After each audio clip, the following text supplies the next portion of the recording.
Before we begin, I want you to ask yourself one question. What would you do if the person closest to you suddenly became a stranger? Because what happened next will leave you speechless. The email sat in my inbox for 3 days before I opened it. Subject line: Property Management Opportunity, Competitive Compensation. I almost deleted it as spam until I noticed the sender, William Blackwell, CEO of Blackwell Holdings. I'd been between jobs for nearly 4 months. Wyoming winters weren't kind to unemployed wilderness guides, and my savings had dropped to uncomfortable levels. I clicked on the email, expecting nothing but prepared to consider almost anything. "Mr. Mitchell," it began, "your experience in backcountry management and self-sufficiency has been brought to my attention. I own a substantial property in northwestern Montana requiring on-site maintenance and security. The position offers considerable compensation for a 6-month commitment beginning immediately." The salary figure listed made me blink twice. It was more than I'd make in 2 years of regular work. The email continued with unusual specifics. "The property is remote, requiring complete self-sufficiency. Outside contact will be limited to weekly email reports to my office. You must arrive alone and remain on the property for the duration of your contract. Hunting is permitted within property boundaries to supplement provided supplies." I replied with my resume attached, half expecting never to hear back. Within hours, William's response arrived with a detailed contract and property specifications. The place was huge. Nearly 500 acres of private land right next to National Forest near Glacier National Park. The house was in the middle of nowhere but still had all the modern stuff. Generator power, satellite internet, email only, and a well-stocked pantry. The contract terms were specific and weird. 6 months without leaving the property. No visitors. Weekly reports required. Equipment maintenance schedules, boundaries to patrol. It felt like a mix of house-sitting and security work with an emphasis on keeping everything private. I printed the contract, reading it twice with a beer in hand. Nothing clearly illegal jumped out, though the confidentiality sections were really detailed. The payment schedule caught my eye. Half the total wired immediately upon signing, the remainder upon completion. Even if I walked away halfway through, I'd still be better off financially than I'd been in years. I called my sister Beth before making my decision. She's the practical one in the family. "It sounds too good to be true," she said when I explained the offer, carefully avoiding specifics as the contract required. "Maybe," I admitted. "But the company is legitimate. I checked them out. Real estate holdings all over the Midwest, commercial properties in Chicago, resort developments in Michigan. And they want you to live alone in the woods for 6 months. What are you guarding, Tom? Nuclear secrets?" I laughed. "Just some rich guy's vacation home, I think. The property taxes alone must be insane." "Send me the exact location before you go," she insisted, "and call me when you can." "I'll email you," I promised, not mentioning the limited communication stipulation. That night, I signed the contract and sent it back to William's office in Chicago. Within 20 minutes, my phone buzzed with a banking alert. The first payment had already shown up. The money sitting in my account put my worries to rest. The next morning, I started packing my truck. I took my time, being careful about what I'd need for 6 months alone. My hunting rifle and shotgun, fishing gear, extra ammo, tools for any repairs I might have to fix myself, winter clothes, boots, and enough canned food to add to whatever was already there. Books, since there wouldn't be any Netflix on the crappy satellite internet. A good first aid kit and meds. I couldn't just run to CVS where I was going. The drive north from Wyoming took me through places I knew that started to look different as I crossed into Montana. The mountains got bigger, the trees more packed together. I'd lived in the wilderness most of my adult life, but I had this weird feeling about this trip, like I'd been on this exact road before. "That's weird," I said aloud to myself as I recognized a particular mountain silhouette I couldn't possibly have seen before. The feeling faded as quickly as it had come, and I chalked it up to excitement about the new job. The GPS coordinates led me toward the western edge of Glacier National Park, down increasingly narrow and remote roads. Cell service disappeared about an hour after I passed through Missoula. By late afternoon, I reached Kalispell, the last significant town before my destination. I pulled into a large outfitter's store, deciding to make one final supply run. Inside, I grabbed extra ammunition, more batteries, additional non-perishable food, and heavy-duty winter gear. Montana winters were notorious, especially in the mountains. The older man at the register made small talk as he rang up my purchases. "Quite the haul," he commented, looking over my selections. "You headed up for hunting season?" "Not exactly," I said. "Taking a job managing a property up near Hungry Horse." His hands slowed on the register. "The Blackwell place?" I looked up from my wallet, surprised. "Yeah, actually. You know it?" The man's expression changed, something passing across his face that I couldn't quite read. He finished ringing up my items without meeting my eyes. "Been through a lot of caretakers, that property." If you made it till this, comment "I'm here" below, and don't forget to like, share, and subscribe for more incredible stories. He said finally, handing me my receipt. "What do you mean by that?" I asked. He shrugged, already turning to the next customer. "Just saying. People don't tend to stay long." I loaded the supplies into my already packed truck, ignoring what he said. Every small town had its gossip and stories. I checked my directions one last time and pulled back onto the road, driving toward the mountains as the afternoon went on. The roads got narrower and more twisted as I drove deeper into the Montana wilderness. My truck struggled on some of the steeper inclines, the engine making noise as I navigated hairpin turns that seemed to double back on themselves. Thick pine forests crowded the edges of the gravel road, branches occasionally scraping against my windows when the path narrowed. After nearly 3 hours of driving from Kalispell, I rounded a final bend and saw it, the Blackwell property. The house stood with dense forest and jagged mountain slopes behind it, larger than I'd expected.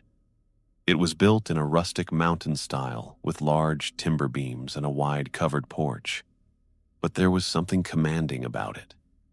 Even though it was in this remote corner near Hungry Horse, the place looked surprisingly well kept. I pulled up to the front and cut the engine. The sudden silence hit me first. A quiet broken only by the ticking of my cooling engine and distant bird calls. I grabbed my bag and the keys William had sent via courier to my Wyoming address before stepping out. The air felt different here, cooler, with a pine smell that was nice to breathe in. I took a moment to look around, seeing the neat gravel driveway, the trimmed path leading to the front door, the carefully stacked firewood along the side of the house. For a place supposedly needing a caretaker, it seemed already well taken care of. The front door unlocked with a solid click. I pushed it open and stepped inside, my boots making sounds on polished hardwood floors. The difference between outside and inside caught me off guard. While the outside was all rustic mountain charm, the interior was surprisingly modern and upscale. The main room had high ceilings with exposed beams, but they framed recessed lighting and modern fixtures. A large leather sectional sat across from a stone fireplace, with built-in bookshelves full of hardcovers on both sides. The kitchen opened to the main living area, with granite countertops, stainless steel appliances, and what looked like professional-grade cooking equipment. "Not exactly roughing it," I muttered to myself as I set my bag down. I walked around the first floor, seeing more fancy stuff, a wine fridge, a nice TV setup, though I remembered the contract said there was no satellite TV, and artwork that looked really expensive to me. In the kitchen, a thick binder was sitting on the center island with "Property Management" printed on its spine. Next to it was a sealed envelope with my name written in nice handwriting. I opened the envelope first, finding a short typed note. "Mr. Mitchell, welcome to the property. Everything you need to know is in the manual. Remember our agreement. Complete isolation, weekly reports, property boundaries maintained. The pantry and freezer are fully stocked. Hunting zones are marked on the provided maps. Your first report is due in 7 days. William Blackwell." The shortness of the note matched the all-business tone of our email exchanges. I put it aside and opened the binder. Inside was a well-organized manual, daily maintenance schedules, seasonal tasks, emergency plans, maps of the property with boundaries marked in bold red lines, and detailed info about the house systems. The property was even larger than I'd realized. Nearly 500 acres of private land backed up against national forest.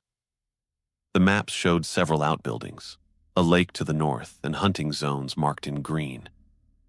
Red lines showed where the property ended, with specific notes about keeping up fences and boundary markers. After looking through the manual, I decided to unload my truck and check the utilities before it got dark. The generator was kept in a small outbuilding about 50 yards from the main house. A fancy model with automatic switching and enough power for the entire property. The fuel tanks were nearly full, and according to the maintenance log hanging nearby, had been fixed up just 2 weeks earlier. The water came from a well system with thorough filtration.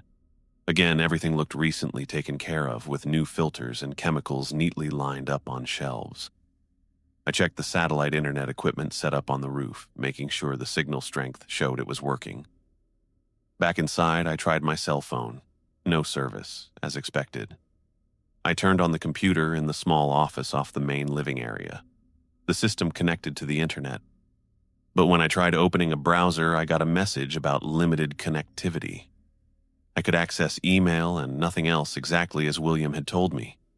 I sent a quick email to my sister. Beth, made it to the property. It's more fancy than I expected. No cell service as predicted, and internet is email only, so this will be my only form of communication. Don't worry if you don't hear from me for a while. Everything's good here. Love you, Tom. I spent the next hour unpacking and organizing my supplies. The pantry and refrigerator were indeed well stocked, with enough food to last months. Canned goods, freezer-packed meats, dry staples, even wine and spirits. I added my own supplies to the mix, arranging my gear in what appeared to be a mudroom off the kitchen. As evening approached, I made a simple dinner and took it to the back deck overlooking the forest. The property sloped gently from the house before disappearing into thick trees. Mountains rose in the distance, their peaks catching the last golden light of day. It was peaceful, beautiful even. That's when I noticed something odd. The forest, which had been filled with bird calls and the rustle of small animals, suddenly went quiet. The silence spread like a wave across the woods, moving from east to west. In the distance, a group of deer burst from the tree line, running full tilt across an open area before disappearing into the forest again. I stood up, peering into the darkening woods, trying to spot what might have spooked them. Nothing moved. No predators emerged. After several minutes of watching, I went back to my meal. But the silence lingered, unnatural and heavy. By the time I finished eating, darkness had fallen completely, and the forest had become an impenetrable wall of black, beyond the reach of the deck lights. I went inside, securing the door behind me. I spent the evening going through the house more thoroughly, checking closets, examining the basement, which contained a workshop area and wine cellar, and reading more of the detailed manual. I couldn't shake a feeling of being watched, catching myself glancing repeatedly at the large windows that faced the woods. When I finally went to bed in the master bedroom upstairs, exhaustion from the long drive should have knocked me out immediately. Instead, I found myself staring at the ceiling, listening to the strange new sounds of the house. The hum of the refrigerator, the occasional creak of timber, the soft whir of the heating system. Just as I was drifting off, a sound cut through the night. Something between a howl and a human scream, distant but clear enough to snap me fully awake. I sat up, heart pounding, trying to identify what animal could make such a noise. In my years as a wilderness guide, I'd heard wolves, cougars, even the strange calls of elk during rut. But this was different. Higher pitched, almost agonized. The sound came again, closer this time, followed by silence. I got up and went to the window, peering out into the darkness. The property's exterior lights illuminated the immediate grounds. But beyond that was absolute darkness, by silence. I got up and went to the window, peering out into the darkness. The property's exterior lights illuminated the immediate grounds, but beyond that was absolute darkness. I saw nothing moving, no glint of eyes in the woods. Sleep now seemed impossible. I retrieved my hunting rifle from the gun case I'd brought, checked that it was loaded, and placed it by the bed. Then I methodically checked every door and window in the house, confirming they were locked. The property manual had mentioned local wildlife, bears, mountain lions, wolves, but had given no special warnings beyond standard wilderness precautions. I eventually dozed off sometime after 3 a.m., my sleep restless and filled with half-formed dreams of running through endless woods. Morning light filtered through the bedroom windows, pulling me from uneasy sleep. The events of the night seemed less threatening in daylight. I made coffee and took it outside to walk the immediate grounds. That's when I saw them.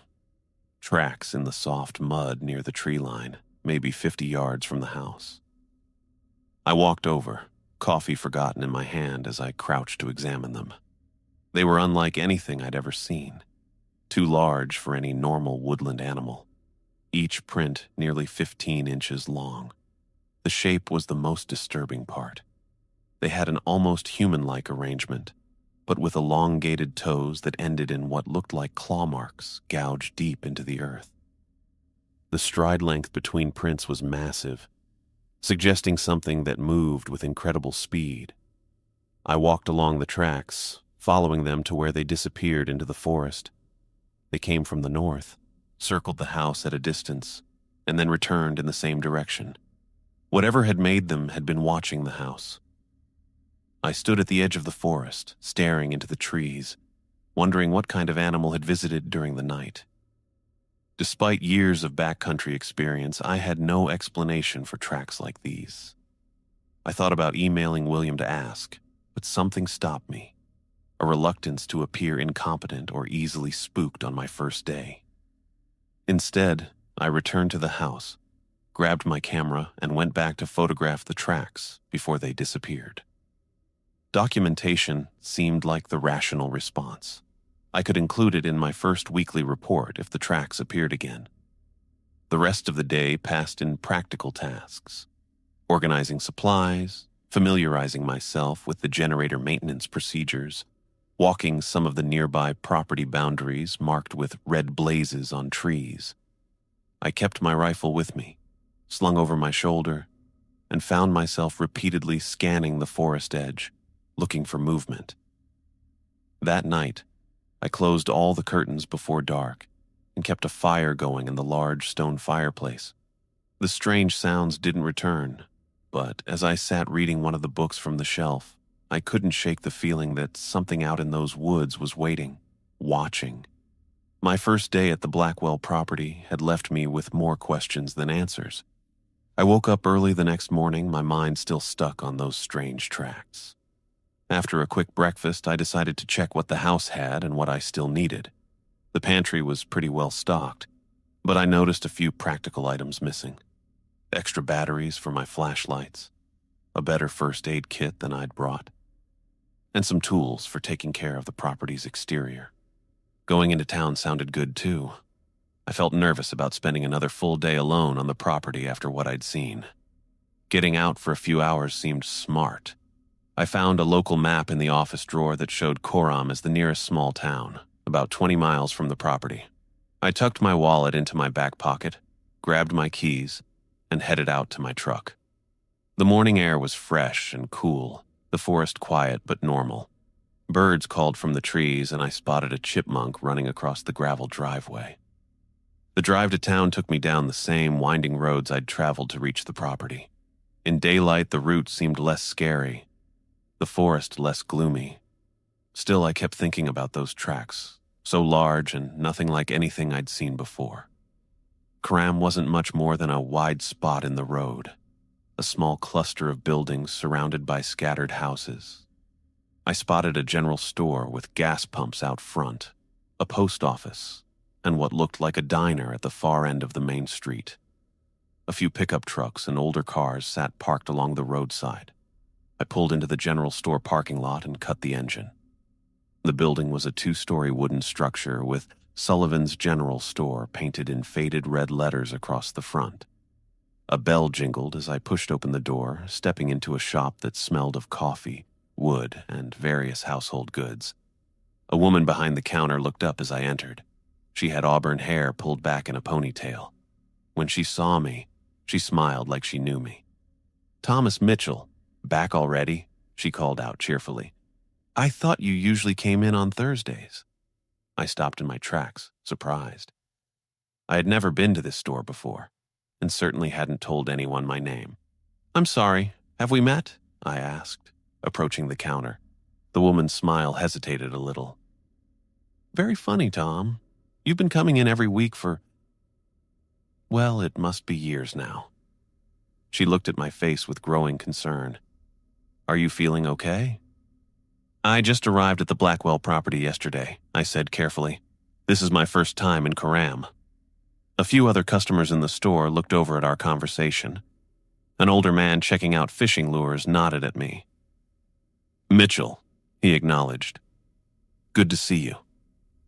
Got any luck with those night fishing spots I told you about last month?" I felt a chill. I'd never seen this man before in my life. The woman behind the counter must be Emma Sullivan, going by the store name. She gave a little laugh that didn't seem real. "Tom, you're being weird. You've been the caretaker up at the Blackwell place for ages. You always buy the same things. Coffee, those specific batteries for your weather station, and beef jerky." Another customer, a middle-aged woman by the canned goods, nodded. "You helped my son when his car broke down last winter, Mr. Mitchell. Don't you remember?" I felt lightheaded, like the floor beneath me had suddenly tilted. These people were absolutely convinced they knew me. "I think there's been some misunderstanding," I said, trying to keep my voice steady. "I just took this job. I signed the contract with William Blackwell last week." Emma's face changed a bit. She looked worried or scared for a second. She looked at a wall calendar behind the counter. "Well," she said with forced brightness, "memory can play tricks on all of us. What can I help you with today?" I wanted to press the issue, but the other customers had gone back to their shopping, though I caught them looking at me. I didn't want to make a scene, so I quickly grabbed the supplies I needed: batteries, tools, a better first aid kit, and some other necessities. When I brought everything to the counter, Emma rang me up quickly, her earlier friendliness replaced with a cold politeness. "That'll be $43.27, she said, not quite meeting my eyes. I handed her my credit card. As she processed the payment, she leaned forward slightly and lowered her voice. "Be careful up there, Tom. The full moon's coming in a couple weeks." Before I could ask what she meant, she straightened up and handed me my receipt with a professional smile. "Have a good day now." I grabbed my bags and headed for the door, my thoughts all over the place. When I stepped outside, an old guy who'd been leaning against the store wall came up to me. He had on a worn-out trucker hat and a thick white mustache that stood out against his tan, wrinkled face. "Mitchell," he said gruffly. "Got a minute?" I hesitated, then nodded cautiously. "Robert Thompson," he said, not offering his hand. "You know who I am?" "No, sir, I don't," I replied honestly. He looked at me closely. "How's the situation up at the Blackwell place?" "What situation?" I asked. Robert took a step back, looking confused. "You really don't remember, do you?" He shook his head. "Sorry to bother you. Must have been mistaken." He turned and walked away before I could ask him anything else, leaving me standing there with my bags of supplies and a sick feeling in my stomach. I decided to stop at the diner before going back home. Maybe some food would help clear my head. The small restaurant was at the end of the main street, one of those roadside diners with chrome and big windows. Inside, the place was about half full. A few truckers were at the counter, while families and couples sat in some of the booths. I picked an empty booth near the back and sat down, putting my shopping bags next to me. A young blonde waitress came over with a pot of coffee and a mug, which she put in front of me without asking. "Hey, Tom," she said with an easy smile. "The usual today?" I stared at her name tag, Judy, trying to place her face and coming up empty. "What would my usual be?" I asked carefully. She laughed. "Very funny. Denver omelet, hash browns extra crispy, sourdough toast. Same as every Thursday for the past 5 years." Her smile dropped when she saw my expression. "Tom, you okay?" "I've never been here before," I said, my voice coming out harder than I intended. Judy took a small step back, her green eyes looking confused. "But you come in every Thursday morning. You always sit in this booth. You like your coffee black. You read the paper while you eat. And you always leave a $5 tip no matter what you order." I grabbed the edge of the table. "What's today's date?" Judy pointed to a small calendar taped beside the register. "October 17th. I pulled out my phone and checked the date. October 17th. But that couldn't be right. I'd arrived at the property on October 5th. That was yesterday, wasn't it? "I need to go," I said abruptly, standing up so quickly I knocked against the table, spilling some of the coffee. "Tom, are you sick? Do you need—" "I'm fine. I just need to go." I left some money on the table, grabbed my bags, and hurried out. In my truck, I sat holding the steering wheel, trying to make sense of what was happening. I checked my phone again. October 17th. I scrolled through my call history and found my last call to my sister Beth on October 4th, the day before I arrived at the property. Had I lost almost 2 weeks of time? How was that possible? And how did these people know me when I'd never met them before? The drive back to the Blackwell property was a blur. My mind kept cycling through possibilities, each more worrying than the last. Maybe I was having some kind of breakdown. Maybe there was another Thomas Mitchell who had been here before me. Maybe something about the property was affecting my memory. When I pulled up to the house, everything looked exactly as I'd left it that morning. I brought my supplies inside and immediately went to the computer in the office. I checked my sent emails and found weekly reports to William Blackwell that I had no memory of writing. The first dated October 8th, the second October 15th. Both contained detailed accounts of maintenance I'd performed, wildlife I'd seen, and weather conditions. I scrolled through the emails, reading my own words that I couldn't remember writing, describing activities I couldn't remember doing. According to these reports, I'd fixed a section of the roof, cleared brush from the property boundaries, and tracked what I believed was a large elk through the north woods. I sat back in the chair, feeling a rush of panic. How could I lose days, nearly 2 weeks, without any memory of them? What had I been doing during that time? I went to my bedroom and dug through my bag until I found a small notebook and pen. If I was losing time, I needed to document everything. I wrote the date at the top of the first page, October 17th, and began recording everything that had happened since I arrived at the property, as best I could remember it. Then I detailed the strange encounters in town, the people who claimed to know me, the missing days.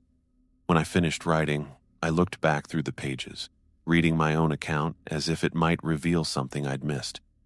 Then I made a decision. I would document everything from now on, every day, every task, every strange occurrence. If time was slipping away from me, at least I'd have a record. I tore out a blank page from the notebook and wrote in large letters. Check the date, every morning and night. Write in this journal daily. I taped it to the bathroom mirror where I'd be sure to see it. Back in the living room, I unpacked my supplies and organized them carefully, focusing on the simple task to calm my racing thoughts. Outside, the afternoon light was fading. I found myself staring at the forest edge, wondering what might come out when it got dark. That night, I slept with my rifle closer to the bed than before. I spent the next 3 days writing down everything I did at the Blackwell property.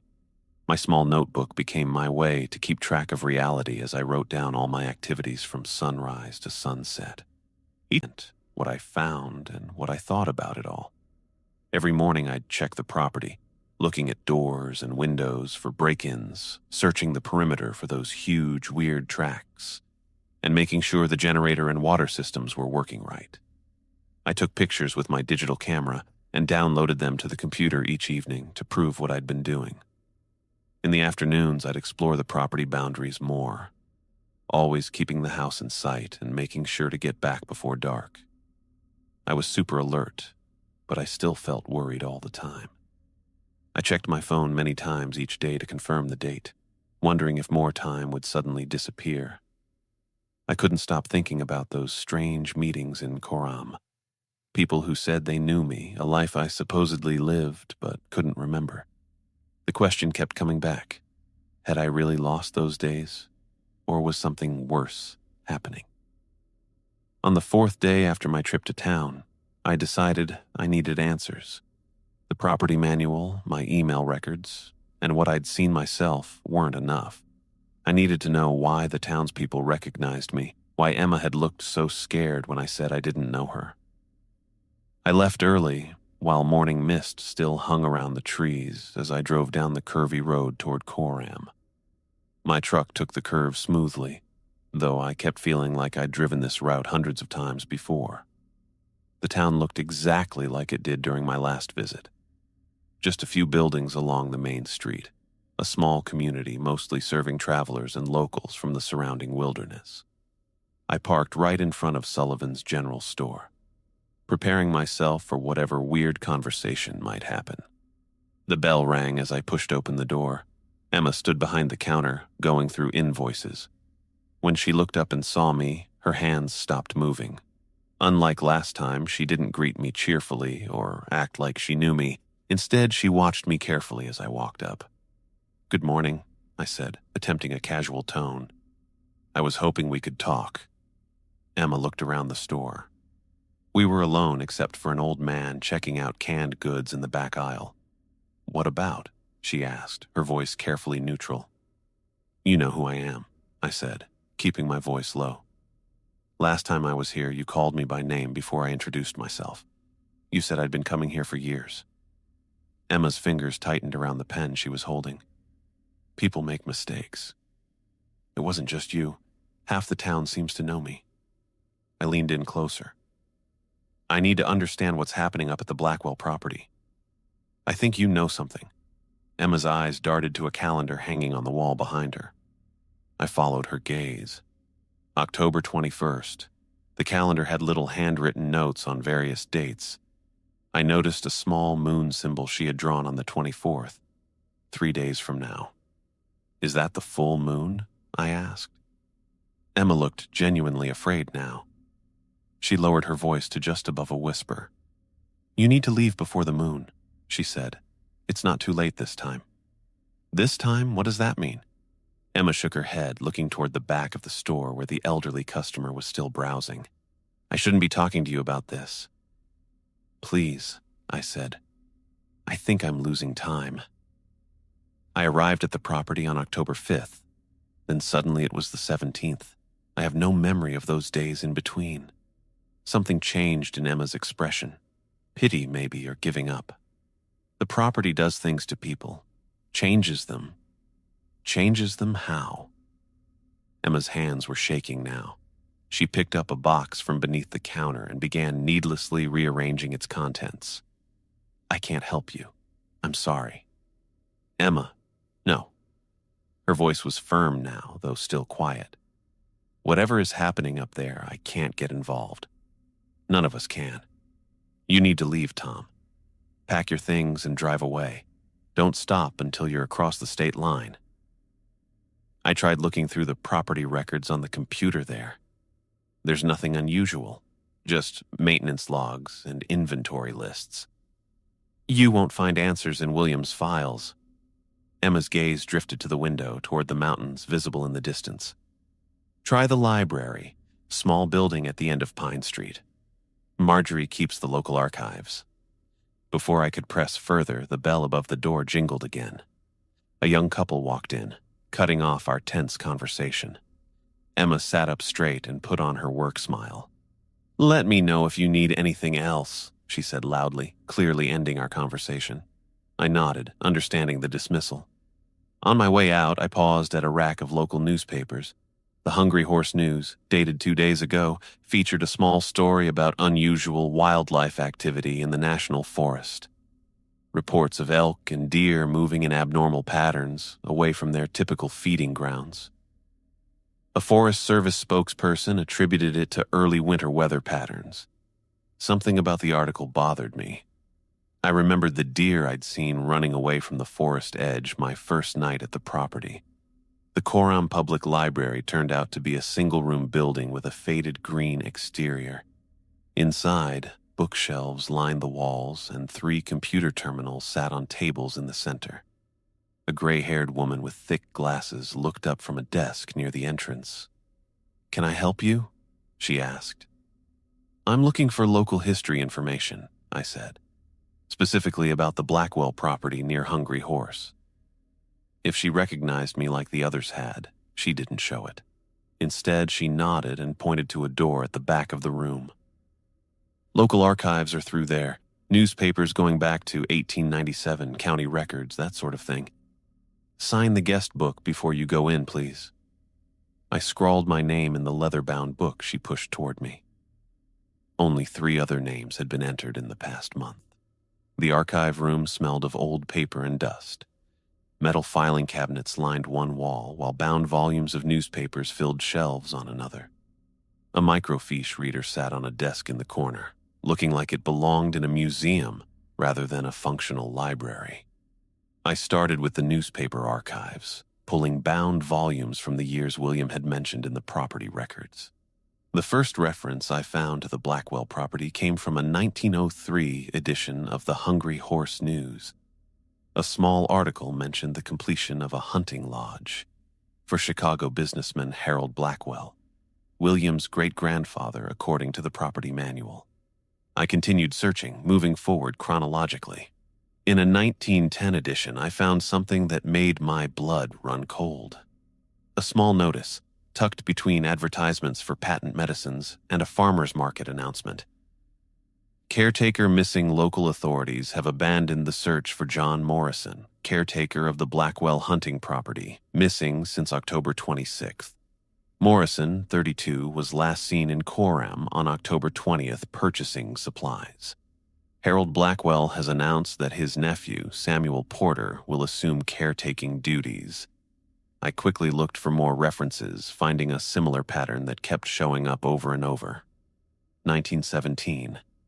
Samuel Porter, longtime caretaker of the Blackwell estate, reported missing after failing to show up for monthly supplies. New caretaker James Wilson has taken residence. 1924. James Wilson, caretaker of Blackwell property, thought to be dead after 7-year disappearance. Thomas Brooks, appointed new caretaker. The pattern kept going about every 7 years, with different wording but always the same ending. A caretaker goes missing. A new one takes their place. What got to me most was the timing. Almost all disappearances happened in late October. I pulled out my phone and started taking photos of the articles. When I got to the 1980s, I noticed something even creepier. The newspapers sometimes had photos of the new caretakers. They didn't look exactly alike, but there was a clear similarity. All men with similar builds, dark hair and light eyes. Men who, with the right clothes and haircut, could almost pass for me.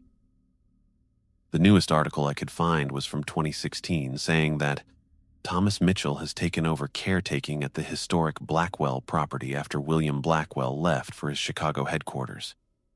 My hands shook as I stared at the grainy newspaper photo. The man called Thomas Mitchell looked exactly like me. I sat back in the chair, trying to make sense of what I was seeing. According to these records, I had been the caretaker since 2016, 7 years ago. But that couldn't be right. I had been working as a wilderness guide in Wyoming. I had records, clients who knew me, a sister who would definitely notice if I'd been living in Montana for 7 years. Unless... I pulled out my phone again, scrolling through my contacts. I found Beth's number and called it, even though I knew there was no cell service at the property. To my surprise, the call connected, ringing 3 times before going to voicemail. "Beth, it's Tom. I need you to call me as soon as you get this. It's important." I need to know exactly when we last saw each other in person. I hesitated, then added, and if you have any recent photos of us together, can you text them to me? It's really important. I hung up, not expecting an answer with the spotty phone service, but I had to try. I grabbed my notes and photos and thanked the librarian on my way out. She barely looked up from her computer. Back in my truck, I sat for a bit, sorting out my thoughts. The records showed people disappearing every 7 years, always around the October full moon. I kept hearing Emma's words, "You need to leave before the moon." I had to get as much info as I could about the property before the full moon in 3 days.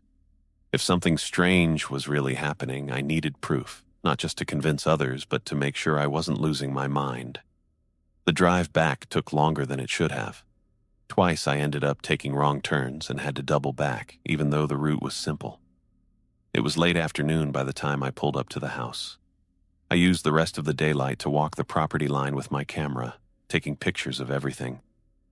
About a half-mile from the house, I noticed something weird. Markings carved into a huge pine tree. The symbol looked like some kind of animal with antlers and long limbs. The carving was old and worn down, but clearly put there on purpose. As I kept walking the boundary, I found more trees with the same kinds of markings, all facing toward the house. I took pictures of each one and marked where they were on my property map. The symbols made a rough circle around the whole property. The sun was setting by the time I got back to the house. I quickly uploaded the photos to my computer and wrote an email to William with several pictures of the tree carvings attached. "Mr. Blackwell, I've discovered unusual markings on trees throughout the property boundaries. These appear to be deliberately carved symbols forming a circle around the house. I've also noticed unexplained time discrepancies since my arrival, and found references in local archives suggesting a pattern of caretaker disappearances every 7 years. Please advise immediately. Thomas Mitchell." I hit send, though I didn't expect an answer. None of my earlier messages had gotten responses, just short notes saying, "Got it," to my weekly reports. After a quick dinner, I put up motion-sensing wildlife cameras around the house. I'd brought them to take pictures of animals during my stay, but now they'd help me catch whatever was making those huge tracks. That night, I checked all the locks in the house before going to bed. Even though I was tired, I couldn't sleep. I just lay there, listening to the house and the woods. Around 2 a.m., I heard it.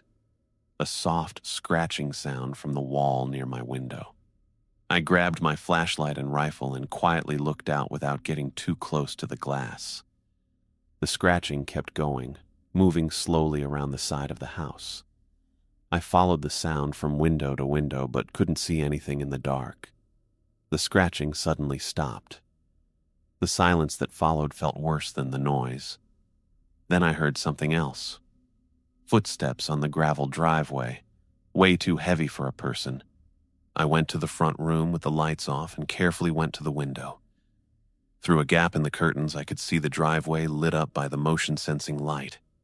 Nothing was moving on the gravel, but at the edge of the light, I saw something going into the darkness, a tall, super skinny shape disappearing into the trees. I waited almost an hour before I felt brave enough to check outside. With my rifle and a bright flashlight, I stepped onto the front porch and swept the light across the yard. The gravel showed clear footprints, the same huge ones I'd seen on my first day, but newer. They went all around the house before heading back to the forest. What really freaked me out were the marks on the siding, long, deep scratches in the wood. Waiticks. Whatever did this had to be at least 8 feet tall. I went back inside and pushed furniture against the doors.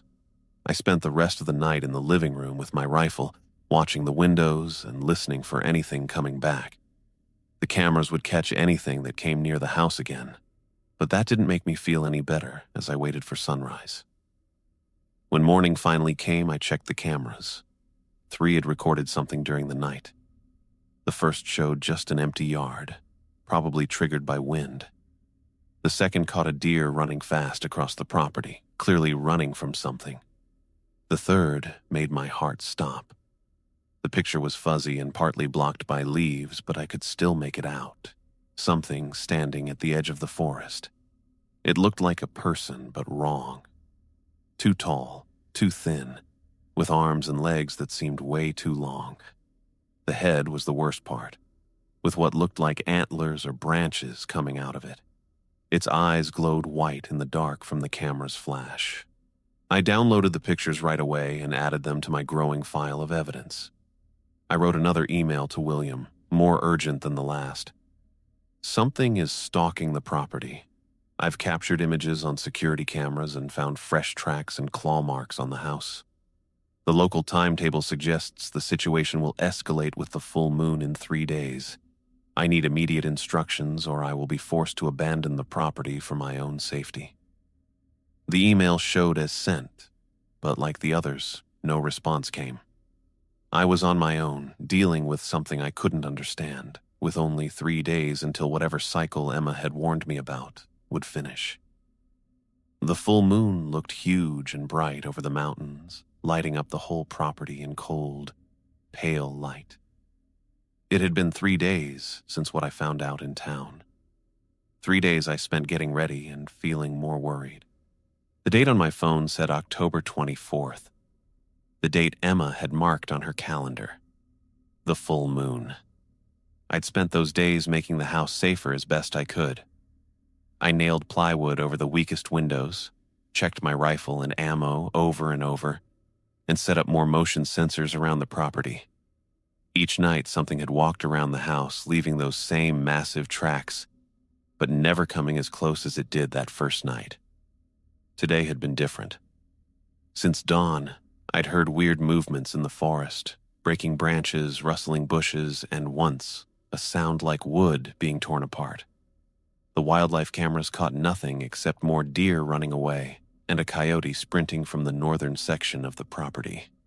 As it got dark, I knew I couldn't just wait inside. Whatever was out there seemed to be getting braver, and I needed to know what I was dealing with.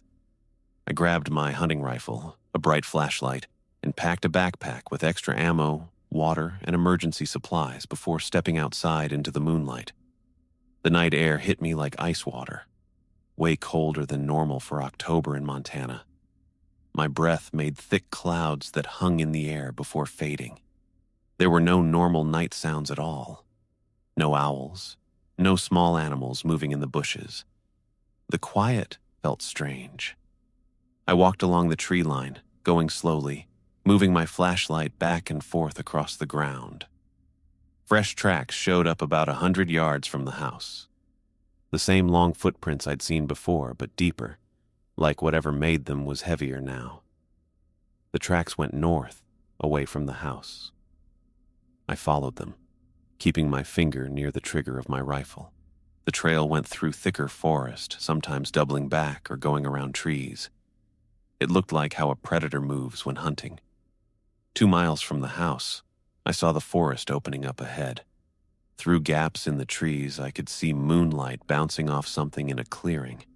I got more careful, crouching low and using the trees to hide behind. The clearing showed up suddenly, a perfect circle about 50 feet across with no trees in it. The pines around it leaned away from the open space instead of toward it, which looked really strange. In the center was what looked like an altar, a rectangular stone slab about 4 feet high, weathered and really old. Even from the edge of the clearing, I could see dark stains across its surface. The stains looked old, but in the moonlight, they seemed almost wet. Strange symbols had been carved into the ground around the altar, forming concentric circles. They matched the symbols I'd found on the trees marking the property boundary. I turned off my flashlight and let my eyes adjust to the moonlight. Something about this place made me want to be quiet and careful. The air felt different here, heavy and stale as if nothing had moved it for years. A twig snapped in the forest behind me. I spun around, raising my rifle, looking hard into the darkness between the trees. My eyes struggled to spot shapes in the shadows. Something moved to my left, a tall, dark figure ducking behind a tree. I turned quickly, trying to follow it. "Hello?" I called out, immediately regretting breaking the silence. A low, rattling sound answered, like bones clicking together. I backed toward the edge of the clearing, pulling my flashlight from my pocket with one hand while keeping the rifle raised with the other. Whatever was out there seemed to be circling me, staying just beyond where I could see. The movement stopped. The forest went completely silent. I turned on my flashlight, moving its beam across the tree line. The light caught it mid-step, coming out from between two huge pines. What I saw wasn't possible. The creature was at least 8 feet tall. Its body looked like a human form stretched way too long. Its arms hung down past its knees, ending in hands with fingers twice as long as they should be, with curved black claws at the ends. The skin looked like old, cracked gray bark, pulled tight over bones. But its head was a deer skull, white in the moonlight, with antlers all twisted and weird, branching out like crooked fingers reaching up. Where the eyes should have been empty, small dots of dull red light burned, staring right at me. It stood completely still, only its chest moving up and down slowly. Then its jaw opened, much wider than any deer should, and from that impossible mouth came the same scream I'd heard my first night on the property. The sound made me freeze with fear. My training kicked in. I fired twice, the shots breaking the night silence. Both bullets hit the middle of its chest where the heart should be. The creature didn't even flinch. It just tilted its skull head, like it was confused by what I did. I fired again, aiming for the head this time. The bullet hit the skull, breaking off a piece of bone near the eye socket. The creature pulled back, not in pain but in anger. It charged. I ran. Branches hit my face as I crashed through the forest, heading back toward the house. I could hear it behind me, not running but moving with long, weird steps, breaking through the woods easily. It didn't sound tired or rushed, just following me without stopping. I looked back and saw it catching up, moving in a strange way that still let it move fast. The house came into view, its windows bright from the lights I'd left on. I sprinted across the open yard, trying to grab my keys. The creature stopped at the tree line. I got to the porch, shoved the key into the lock, and threw myself inside, slamming the door behind me. My hands were shaking as I turned the lock, then dragged a heavy bookcase in front of the door just to be safe. Through the window, I could see it standing at the edge of the forest, skull head pointing up at the moon. It let out another cry, a sound halfway between a human scream and an animal's dying wail. Then it stepped forward into the yard. I ran from window to window, making sure everything was locked. The plywood I'd nailed up now seemed like a joke compared to how strong that thing was. A scratching sound came from the east side of the house, claws on wood siding. I grabbed my rifle again and moved to the kitchen, staying away from the windows. The scratching continued, moving along the wall until it reached the kitchen window. The curtain was closed, but through the fabric I could see the shadow of that antlered head, looking in, searching. The curtain moved slightly as the creature pressed against the glass. The window made a creaking sound from the pressure. It wouldn't hold. I backed away, moving toward the basement door. If any part of the house was safe, it would be the thick concrete walls underground. Glass broke in the living room. It had found a way in. I heard heavy footsteps on the wooden floor, then the sound of furniture being knocked over. I threw open the basement door and went down the stairs, closing and locking it behind me. The basement was finished but didn't have much furniture. A storage area, laundry room, and what looked like a home office space. No windows, only one door. I dragged a heavy metal filing cabinet in front of the door, then added a workbench and whatever else I could find. The creature walked through the house above me, breaking things. Wood cracking, glass shattering, heavy objects being thrown across rooms. I backed into the corner farthest from the door, rifle raised, eyes locked on the barrier I'd made. I couldn't stop my hands from shaking. I was covered in sweat even though it was cold. The footsteps stopped right above me. The floorboards creaked as the creature seemed to stand in one place like it was listening or sensing something. Then the basement door handle turned. Once. Twice. The door shook as something heavy slammed against it. I raised the rifle, aiming at the door, though I knew bullets didn't do much to the thing. Again, the door shook from being hit. The filing cabinet slid back an inch but stayed in place. Another hit, and one of the door hinges bent a little. Then, surprisingly, the attack stopped. I heard the creature moving away, its footsteps getting quieter across the floor above. For hours, I listened to it moving through the house. It seemed to be searching carefully, room by room, opening closets, moving furniture. Sometimes it would come back to the basement door, push or scratch it, then leave again. What was it looking for? Around 3 a.m., according to my watch, I heard it in what must have been William's office. The sound of breaking glass and splintering wood was followed by a different noise, papers being shuffled, drawers opened and closed. The creature wasn't just destroying. It was searching for something specific. Another hour passed with similar sounds. Destruction followed by what seemed like careful examination. Finally, around 4 a.m., the house went quiet. I tried hard to hear any movement above. Nothing. Had it left? I couldn't make myself go check. The barrier I'd built against the door looked sad now in the beam of my flashlight.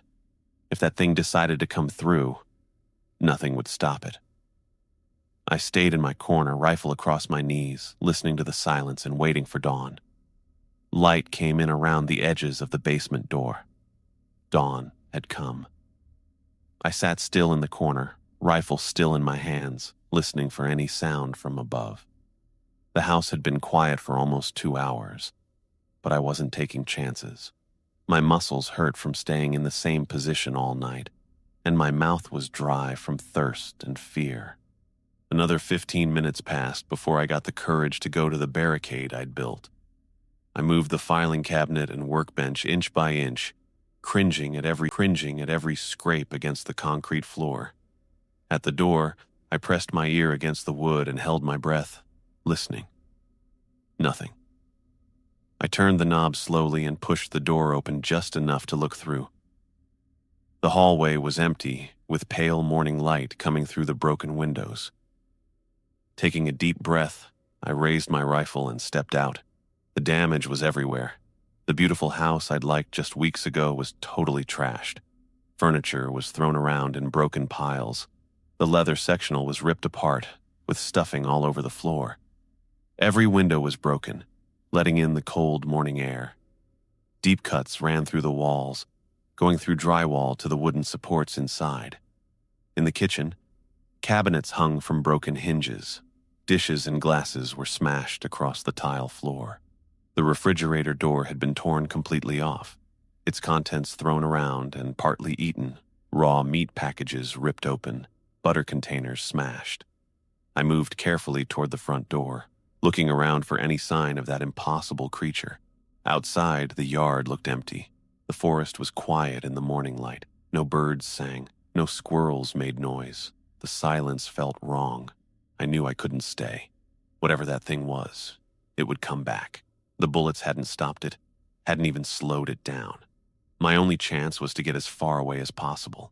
I packed quickly, grabbing only essentials, clothes, food that wasn't wrecked, my weapons and ammunition, first aid supplies, and the journal where I'd written everything down. I shoved it all into my backpack and duffel bag, then did one last check of the house. In William's office, papers covered the floor. The desk was flipped over, its drawers pulled out and emptied. The computer monitor was smashed against the wall. Whatever the creature had been searching for, I hoped it hadn't found it. I grabbed my bags and hurried to my truck, always looking over my shoulder. The vehicle started on the first try, and I almost cried with relief. I backed down the driveway and onto the access road, then floored the gas pedal. The speedometer went up as I raced away from the property, heading toward Whitefish, the nearest real town with police, hotels, and people who might help. The further I drove, the easier I could breathe. My hands slowly stopped shaking. I was getting away. I was going to be safe. I drove for 30 minutes, following the main road that should have taken me to Columbia Falls and then to Whitefish. The road curved through thick forest before opening into a clearing. I froze in panic. Ahead was the Blackwell house. I slammed on the brakes, skidding to a stop in the gravel driveway. This wasn't possible. I'd been driving away from the property, following the only road out. I threw the truck into reverse, backed up, and turned around. This time I checked the map on my phone, making sure I was heading west on Highway 2. I drove faster this time, watching the road carefully, noting landmarks. A fallen tree, a weird-looking rock, a small stream going under the road. After 45 minutes, I came to a bend in the road that seemed familiar. My stomach dropped as the trees opened up, showing the Blackwell house again. "No," I whispered, pounding the steering wheel. "No, no, no." I pulled over, trying to make sense of what was happening. My phone's GPS showed me 20 miles west of the property, yet here I was, staring at it again. I needed to be more methodical. I took out a pen and paper, drawing a rough map of the area. This time I'd go east toward Hungry Horse, carefully marking my route. I'd pay attention to every turn, every landmark. The truck rumbled to life again, and I started driving east. I made notes at each mile marker, each turn in the road. I drove for over an hour, the mountains of Glacier National Park rising in the distance. The road curved around a large hill, then went down into a valley. The Blackwell house stood at the end of the road. I felt a rush of panic. I slammed on the accelerator, the truck's engine roaring as I sped past the property. I'd take any road, any direction, north, south, it didn't matter. I just needed to get away. I drove recklessly fast down narrow forest roads, taking random turns, pushing the truck to its limits. The engine made awful noises as I climbed steep hills, tires slipping on loose gravel. I drove until the gas gauge dipped dangerously low, until sweat soaked my shirt and my knuckles turned white on the steering wheel. It didn't matter. Every road, every trail, every path through the wilderness eventually curved back toward the house. On my final desperate attempt, I took a narrow logging road I hadn't tried before, going southwest according to my compass. The truck bounced violently over the uneven terrain, the undercarriage scraping against rocks and fallen branches. Then I heard it, a loud bang followed by the truck jerking sideways. The steering wheel pulled hard to the right and a grinding noise came from beneath the hood. Steam poured out as the temperature gauge shot into the red zone. The truck rolled to a stop about half a mile from the property, visible through the trees ahead. I climbed out, kicked the front tire in frustration, then opened the hood. The damage was obvious, a broken axle and a cracked radiator. The truck wasn't going anywhere. I grabbed my backpack and rifle, abandoning the rest of my supplies. As I started the long walk back to the house, I noticed something I hadn't seen before. On a tree to my right, partially hidden by moss, was a carved symbol, the same symbol I'd seen at the stone altar in the clearing. I looked around more carefully. Another symbol marked a large boulder 20 feet away, and another on a tree beyond that. I followed them, moving perpendicular to the path back to the house. The symbols continued, spaced about 30 feet apart. I walked for 10 minutes, finding more symbols carved into trees, rocks, even scratched into patches of bare earth. They formed a line that curved gradually, as if following an invisible circle. I checked my compass. If the pattern continued, it would form a massive ring with the Blackwell house at its center. I suddenly understood what was happening. I wasn't just unable to leave. I was trapped within some kind of boundary. The symbols weren't random markers. They were part of something that kept me contained, like a fence or a cage. I traced the boundary for another mile, confirming my theory. The symbols formed a perfect circle about 2 miles across with the house at its center. I was trapped inside an invisible prison. By the time I returned to the house, the sun was low in the sky and the temperature was dropping rapidly. The house was wrecked inside, but it was my only shelter. I'd have to stay the night and figure out my next move in the morning. I walked through the front door, stepping over broken glass and splintered furniture. If I couldn't leave, my only hope was to understand what was happening. William must have known about this place, about the creature, about the boundary. There had to be information somewhere that would explain everything. I started in the office, sorting through the scattered papers on the floor. Most were routine property documents. Tax records, utility bills, maintenance schedules. Nothing that explained the symbols or the creature. Behind the desk, a painting hung askew on the wall, a landscape showing the property from a distance, the house small against the backdrop of mountains. I straightened it, then noticed a slight bulge in the wallpaper behind it. Pulling the painting away, I found a small wall safe with a digital keypad. I tried the obvious combinations. William's birthday from the property records, the year the house was built, the address. None worked. I searched through the desk drawers, looking for anything that might suggest a code. In the bottom drawer, I found a small black notebook with faded leather binding. The notebook contained handwritten entries dating back decades, all in different handwriting but following the same format. Observations about the property, the surrounding forest, and periodic references to something called the Guardian. The most recent entries were dated 7 years ago, written in a sharp, angular hand. October 23rd, 2016. The boundary weakens. I can feel it pressing in, testing for weakness. The substitute is ready.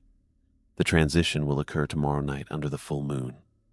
And then, the final entry, October 24th, 2016. 7 years of peace has been secured. The code is the Day of Awakening. The Day of Awakening.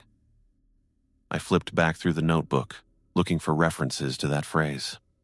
Nothing specific, but several entries mentioned awakening in conjunction with October 24th, the date of the full moon, the date I'd encountered the creature. I returned to the safe and tried 1024, October 24th. The safe beeped in rejection. I tried variations, 2410, 2410, 2016, none worked. Then I remembered the pattern in the newspaper articles I'd found in the library. The caretakers changed every 7 years, always in October. 7 years before 2016 would be 2009. 7 years before that, 2002. I tried each date in succession, working backward. At 1897, the year the house was built according to the property records, the safe clicked open. Inside lay a single manila envelope with my name written across it in neat handwriting. I took it to the kitchen table, brushed away broken glass, and sat down to read what William Blackwell had left for me. I opened the manila envelope with shaky hands, pulling out several folded pages of thick paper. The handwriting matched the signature on the welcome note, William Blackwell's fancy writing. But instead of answers, the letter had only more questions. Thomas, if you're reading this, you've discovered the safe. This is only the beginning. The truth is hidden where all great families keep their secrets, behind the walls, beneath the floors. The history of this place goes deeper than you know. Find it. That was it. No explanation about the creature, the property boundary, or why I couldn't leave. Just a cryptic hint about family secrets. I crushed the paper in anger, then smoothed it out again, looking at each word. The letter mentioned secrets, behind the walls, beneath the floors. William was pointing me towards something hidden in the house. Even with all the damage from the creature's rampage, I needed to search the whole building room by room. I started upstairs, working my way through each room, checking for loose floorboards, hollow walls, anything unusual. The bedrooms had nothing except more mess, broken mirrors, torn mattresses, smashed furniture. In what must have been William's personal bedroom, I found a desk with several drawers pulled out, but not completely empty. Inside the bottom drawer lay a small key with a fancy handle. I put it in my pocket and kept searching. The main floor living spaces had nothing interesting among all the mess. The kitchen's broken cabinets and smashed appliances had no hidden compartments. The dining room's wrecked china cabinet only had broken dishes. I went back to William's office, the room that seemed most torn apart by the creature. Something important had to be here. I checked every inch, tapping walls for hollow spots, checking floorboards, looking at the ceiling for any panels. The bookshelf against the far wall caught my eye. Unlike the others that had been knocked over, this one was still standing, though its contents were thrown around. I noticed marks on the floor in front of it, like it had been moved a lot. I pushed against the side of the bookcase and it swung outward easily, showing a doorway behind it. The door was heavy oak, with a small keyhole that looked like it might fit the key I'd found. Taking a deep breath, I put in the key. It turned with a solid click, and the door swung inward without making a sound. Inside was a small room lined with filing cabinets and display cases. This had to be what William wanted me to find. The filing cabinets had property records going back to 1897, deeds, surveys, construction plans, and tax documents. One folder had old newspaper clippings about when it was built, Blackwell Lodge complete, industrialists' hunting retreat ready for winter season. The article talked about how William's great-grandfather, Thaddeus Blackwell, had built the house after buying 500 acres of Montana wilderness. Another cabinet had newer documents, expenses, maintenance records, and folders labeled with years: 1991, 1998, 1998, 2005, 2005, 2012, 2012, 2019. Each had detailed reports from previous caretakers, their handwriting matching the entries in the black notebook I'd found earlier. What freaked me out most were the photographs inside each folder. Each showed a man who looked a lot like me. Same build, similar features, even similar clothing styles. They were all listed as property caretakers, each working exactly 7 years before being replaced. One cabinet drawer had blueprints for the house, including changes made in 1923 that weren't in the original plans. According to these plans, the basement I'd hidden in wasn't the lowest level. A second basement existed, with a hidden entrance in the study. I left the hidden room and found what must have been the study. A smaller room off the main living area with built-in bookshelves and a desk. Unlike the rest of the house, this room barely had any damage from the creature's attack. It looked almost untouched. Following the modified blueprints, I checked the far wall where floor-to-ceiling bookshelves stood. The plans showed a hidden switch in the third shelf from the right. I pressed various books until one clicked and stayed pushed in. The entire section of shelving slid to the side, showing a narrow doorway with stairs going down into darkness. My flashlight beam cut through the dark as I made my way down the steep, narrow steps. The air got colder with each step, with a strange, clean smell mixed with something earthy. The stairs ended at another heavy door, this one with a modern electronic keypad. I tried the code that had opened the safe, 1897. The light turned green, and the lock clicked with a hiss of air. The door swung open by itself, showing a room that looked nothing like the rest of the house. The walls of the large rectangular room were smooth concrete, not like the rustic wood upstairs. Strange symbols covered every surface, the same symbols I'd seen carved into trees around the property line. They made complex patterns that seemed to move in my flashlight beam, though I knew that had to be my eyes playing tricks. In the center of the room was a glass case about 7 feet long and 3 feet wide, sitting on a metal platform.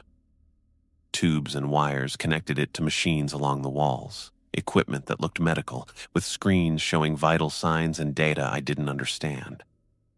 I walked slowly toward it, my flashlight pointed at the case. As I got closer, I stopped breathing. Inside the case, lying like he was asleep, was me. Not someone who looked like me. Not a similar face or body. It was an exact copy. Same face. Same hair, same small scar on my chin from when I fell as a kid. He even had the same small mole on his neck that I'd had since birth. I backed away, bumping into a table behind me. A wooden box fell to the floor, spilling out my driver's license, my passport, credit cards with my name, and photos I had no memory of taking. Me at the Grand Canyon. Me at a wedding with people I didn't know. Me shaking hands with William Blackwell in front of the house. Next to where the box had been was another envelope. This one sealed with red wax, stamped with the Blackwell family crest. With shaking hands, I broke the seal and took out several handwritten pages. Thomas, by now you've seen what lies beneath the house, your replacement, your continuation. The Blackwell property isn't just land, it's a doorway. My great-grandfather didn't just build a hunting lodge here in 1897, he built a prison. This location sits at a weak point between dimensions, a place where something crossed over centuries ago, something native tribes called the Wendigo. The creature cannot be killed, only contained. The original boundary my great-grandfather created weakens every 7 years during the October full moon.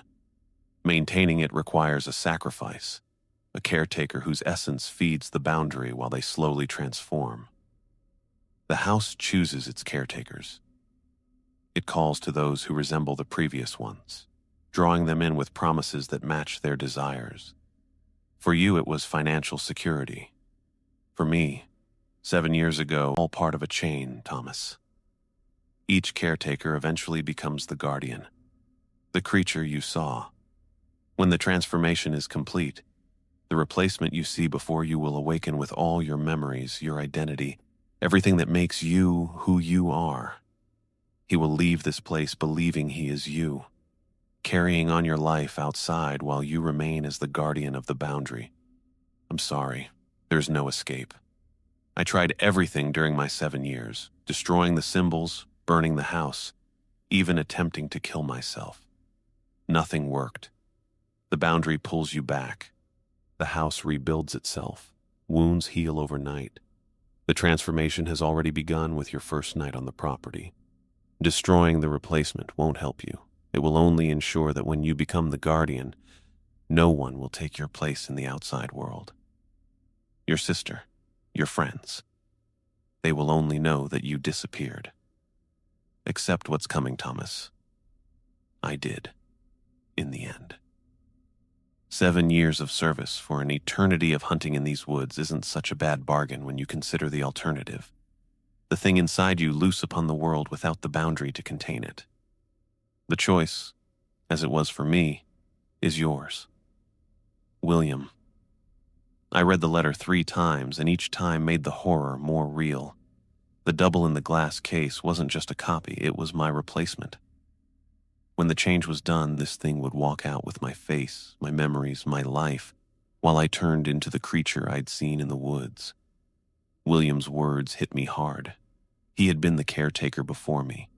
He had turned into the creature, the Wendigo. And now, it was my turn. I looked back at my sleeping double. Its chest went up and down steadily, with tubes feeding whatever kept it in this half-alive state. According to William, it already had everything that made me who I was. My memories, my personality, my identity. It would leave here thinking it was me while I stayed here, turned into something not human. I put my hand on the glass case, feeling how cool it was. My reflection lined up with the double's face, so I couldn't tell where I ended and it began. I got the true horror of the Blackwell property. Not just that I'd turn into a monster, but that I'd be replaced so completely that no one would ever know I was gone. I pulled my hand away from the glass case like it burned me. My reflection and the sleeping copy under the glass mixed together. One would take my place in the world, while I was going to become a monster. No, I said out loud, my voice echoing in the concrete chamber. I won't accept this. William's letter crumpled in my fist.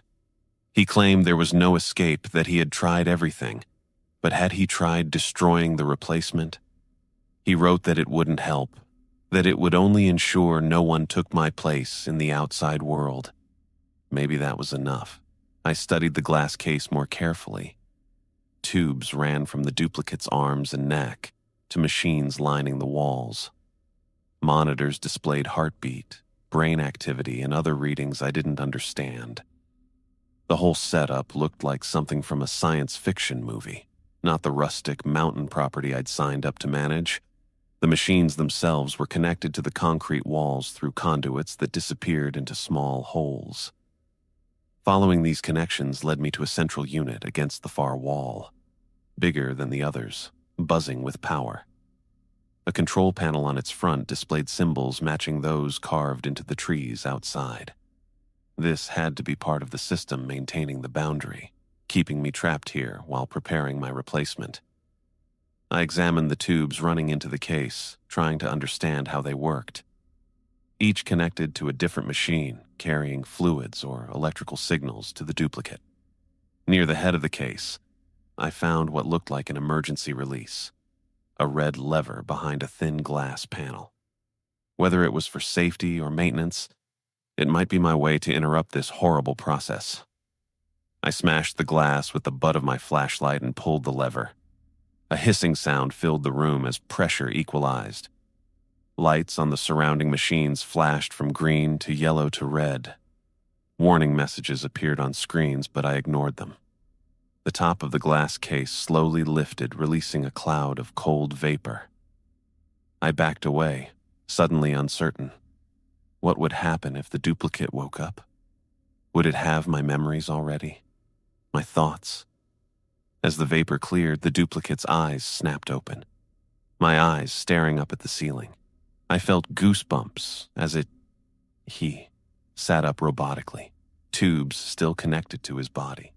His movements were stiff and jerky. He turned his head toward me, but his look seemed unfocused. Those eyes, my eyes, looked empty. Nothing like the consciousness William had promised would be there. This thing wasn't me yet. It was just a shell waiting to be filled. A crash sounded from upstairs, followed by heavy footsteps. The Wendigo had returned to the property. I needed to act fast. Next to the control panel, I spotted a small utility room. Inside, I found tools, spare parts, and several containers of chemicals. One was labeled kerosene, heating backup. It was nearly full. Grabbing the container, I returned to the main chamber. The duplicate had disconnected some of the tubes from its arms and was trying to stand. Upstairs, furniture scraped across the floor as the creature moved through the house. I unscrewed the cap from the kerosene container and began pouring it over the machines, starting with the central unit. The sharp smell filled the air as the liquid splashed across control panels and soaked into bundles of wires. I continued around the room, dousing every piece of equipment. The duplicate watched me with growing awareness, head tilting in a way I recognized from my own habits. It opened its mouth as if to speak, but only managed a hollow rasp. "Sorry," I told it, feeling strangely guilty, "but neither of us belongs here." I saved the last of the kerosene for the glass case and the duplicate itself, pouring it directly over the bedding where it sat. The liquid soaked into the material and dripped onto the floor. Footsteps moved overhead, closer to the study where the hidden entrance lay. I had minutes, maybe seconds. From my pocket, I pulled out a book of matches I'd taken from the kitchen drawer days ago. With shaking hands, I struck one and held it up. "This ends now," I said, dropping the match onto the nearest puddle of kerosene. The fire caught right away, running across the floor and jumping onto the machinery. I backed toward the stairs as fire spread all over the room. The duplicate just sat there, not trying to escape as flames moved up the side of the glass case. The fire alarm went off upstairs, followed by the sound of sprinklers turning on. But the hidden basement didn't have any safety systems like that. The flames got bigger, burning through the equipment that had kept this horror show going for over 100 years. When the duplicate caught fire, a weird scream cut through the air. Not from the basement, but from outside. The sound got higher and higher until it seemed like nothing should be able to make a noise like that. I ran up the stairs, through the study, and into the main house. Water sprayed from the ceiling, already putting out the smaller fires from the Wendigo's earlier rampage. Through the broken front windows, I saw it. The creature, William, thrashing on the lawn. It stretched bent in ways they shouldn't as it twisted in pain. The connection between the boundary magic, the duplicate, and the Wendigo was real. Destroying one affected the others. I grabbed my backpack from where I'd left it by the front door, making sure my journal and the most important evidence were inside. The basement fire would spread eventually, even with the sprinklers. I needed to get away while the creature couldn't move. Outside, I stayed far away from the twitching Wendigo running toward my truck. The truck was still where I'd left it earlier, clearly damaged with its cracked radiator and broken axle. It shouldn't have been drivable. Yet, when I turned the key, the engine started up loud and strong. I didn't question this strange bit of luck. I threw the truck into reverse, backed up, then sped down the gravel driveway. In the rearview mirror, I saw smoke pouring from the house windows and the Wendigo still twisting on the lawn.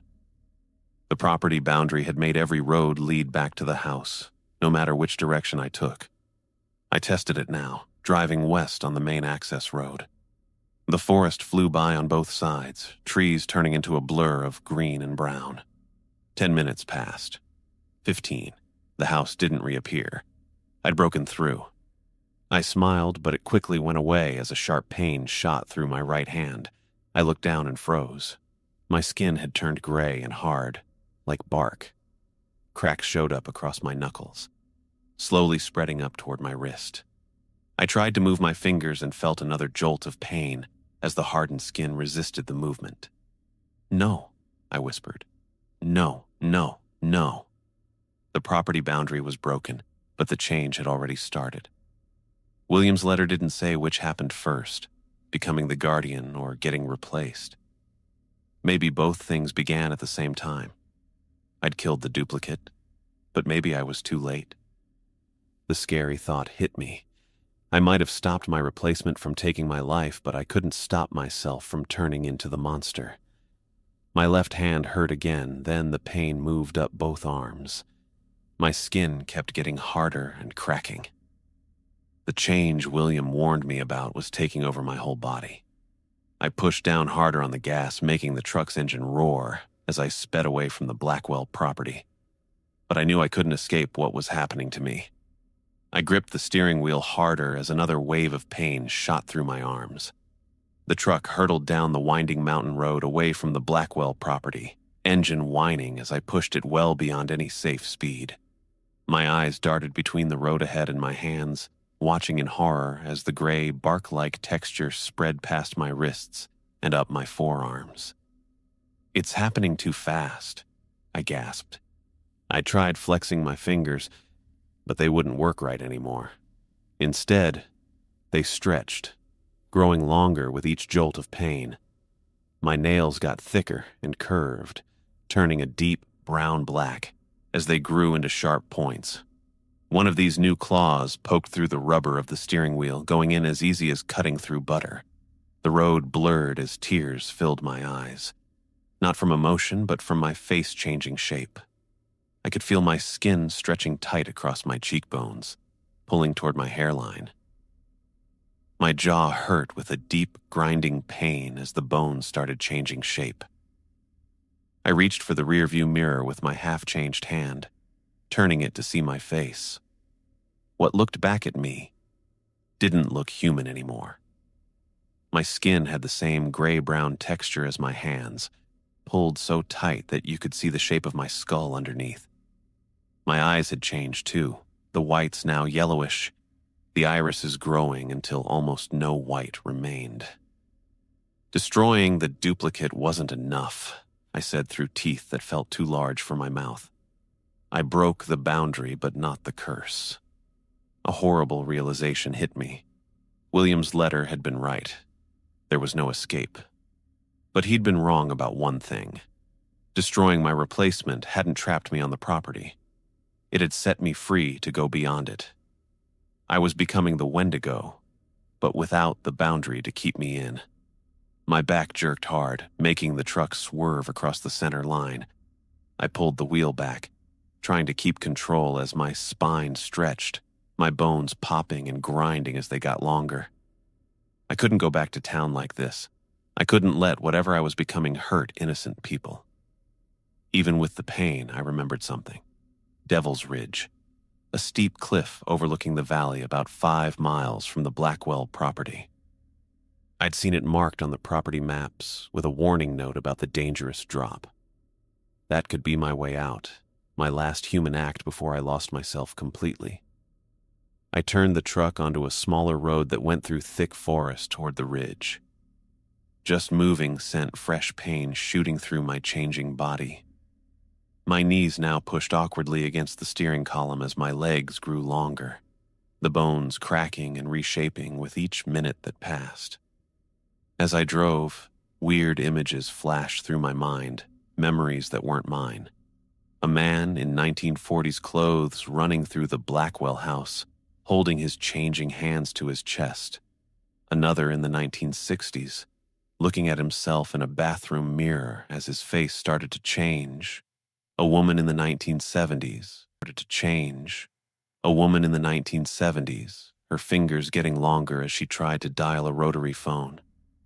Each memory came with feelings, fear, anger, denial, acceptance.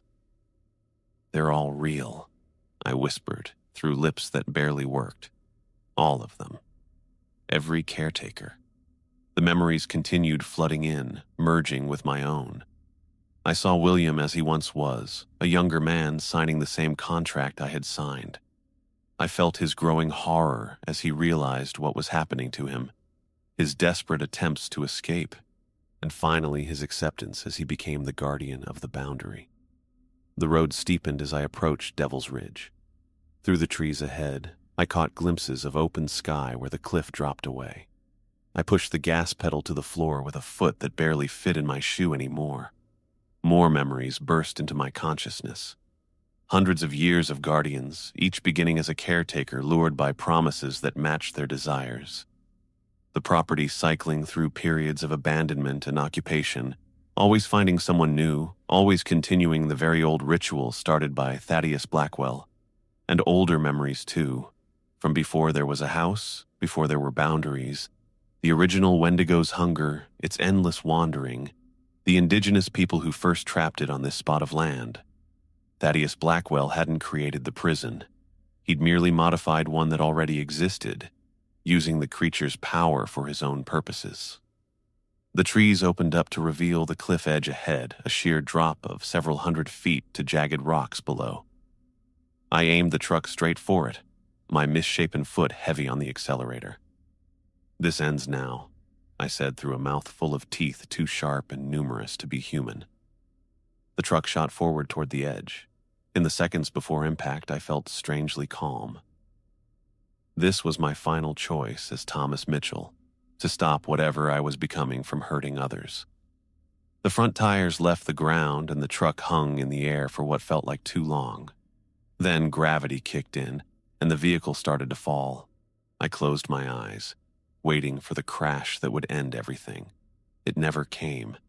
Instead, I felt like something pulled, no, threw me from the vehicle.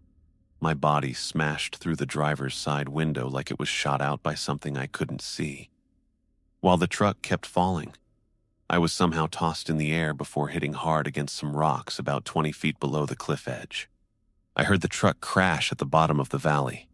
I lay there shocked, thinking I would die from my injuries, but I didn't. Instead, my body kept changing even faster now, bones fixing themselves while they got longer and changed shape. I tried to scream, but the sound that came out was that same weird cry I'd heard from the woods my first night at the Blackwell property. My jaw stretched forward as more teeth kept growing in. My skull changing shape felt like it was ripping me apart. I watched in horror as my arms finished changing, growing almost twice as long, ending with hands that had long fingers and black claws at the tips. My clothes ripped as my body grew taller, skinnier, and my skin got hard like old wood. In my last moments of thinking like a human, I struggled to stand on legs that bent all wrong now. Rising up, now at least 8 feet tall, I understood how awful the Blackwell curse really was. There was no escape by dying, no way out from the hunger building inside me, a hunger that would never go away. William Blackwell's letter made sense now. We are all part of a chain. The property didn't just make Wendigos, it was a prison for one thing, moving from person to person. I hadn't broken the curse by burning the copy, I had just changed how it worked. Without someone ready to take my place, I was stuck being the creature, free to go beyond the property now. The hunger got stronger, pushing out my last human thoughts. I turned my head, now more like an animal's skull than a human face, toward the lights of Koram. Even from miles away, I could smell them. People. Food. In my last moment as Thomas Mitchell, I tried to turn away, to go deep into the wilderness, where I might never see another person. But the hunger was too strong, the change too complete. The creature that had once been Thomas Mitchell started running through the forest on all fours, moving incredibly fast toward the smell of humans, toward Coram.